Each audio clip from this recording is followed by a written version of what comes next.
Good morning guys. Ito may nahuli na ako guys. Isang napakalaking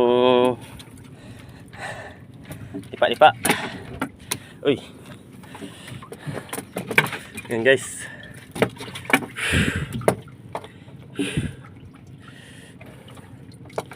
Napaka mabuti yung pagkatama ko sa kanya kay pag hindi napakalakas yan.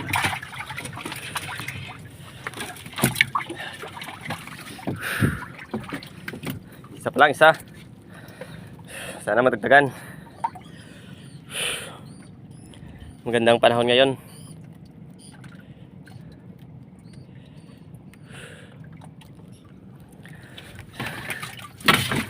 Dalawa na sana yung nahuli ko guys, kaso yung isa na nakawala. Hindi maganda yung pagkatama niya kaya nakawala siya. Ito yan o malaki. Malaki pa yan sa braso ko. Yan nyo. Laki. Dapat 5 kilo siguro to. Guys, salamat po sa nanonood ng video ko